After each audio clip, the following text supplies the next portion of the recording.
Hello traders. In this video we're going to go over a little bit more in depth some of the items on the top panel. In our previous video we did an introduction to the top panel where we went through all of the items briefly, but not so much in depth and showing the features and functions of these items. So today we're going to cover symbol search, time interval, bar style, as well as compare or add symbol. So let's go ahead and get started. So symbol search is an item that everybody's probably pretty familiar with. You can access it by clicking the symbol search box, and that'll bring up your pop-up window.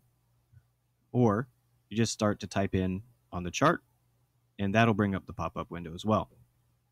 From here, you're able to sort by whether it's stock, future, forex, CFDs, crypto, index, or economic data. And right now we're at all.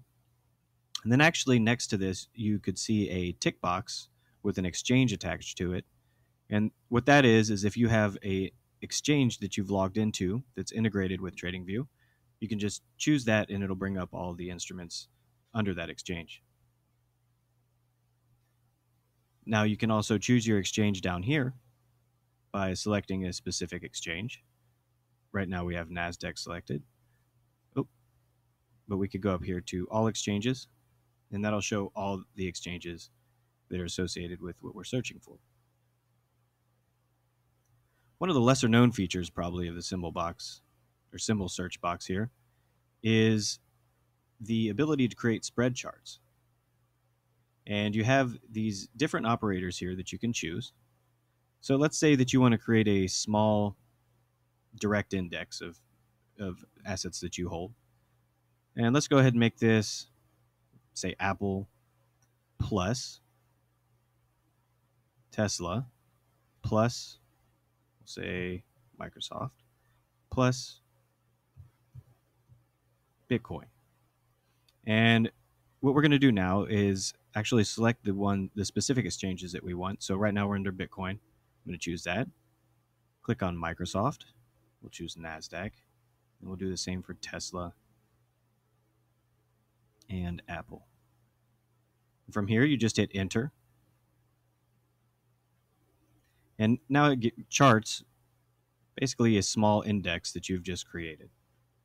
Now, this can get way more in depth and probably worth its own video, to be honest. And we might do that later. But for now, I'm just going to leave a link in the description below to the help center that covers spread charts. And if you want to look more into that, I would certainly suggest that you do. There's a lot to learn there. Next, we're going to cover time interval. And time interval is probably pretty well known as well. But just to go over it, to access it, you can do it a few ways. You can just click this down arrow, okay, and that'll bring down a menu where you can choose minutes, hours, days, and so on.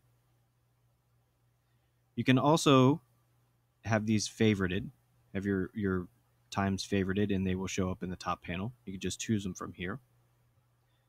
You can press the comma key on your keyboard, and that'll bring up the time interval box so you can change that.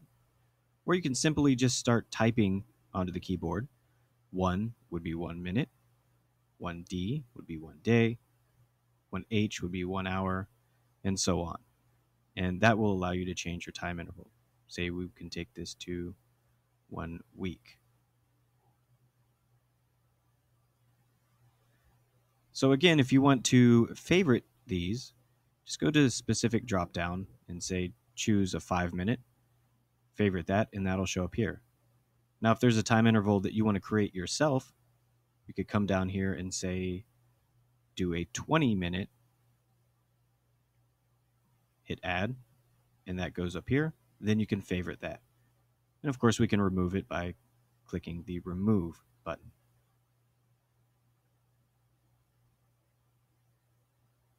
Next, we're going to cover bar style. Bar style are similar in that you can just choose these and favorite them, and they'll go up here for you. And you can unfavorite them. That way you can just choose them quickly. Choose your favorite types of charts and then just select them and run through them very quickly. The favorites work the same. Again, select and unselect. Finally, let's talk about compare or add symbol.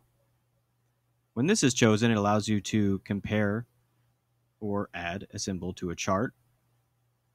And you can do this in a few ways.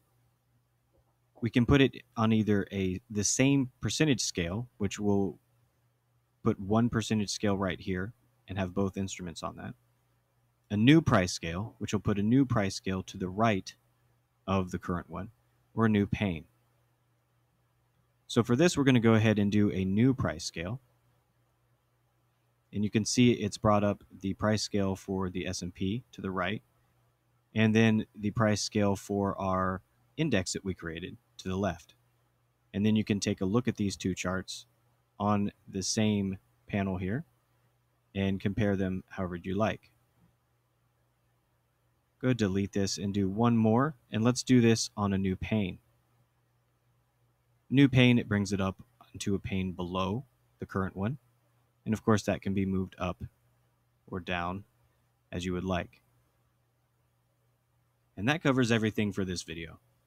In our next video, we'll be going over more of the top panel items, a little bit more in depth on how to use them and the functionality of them.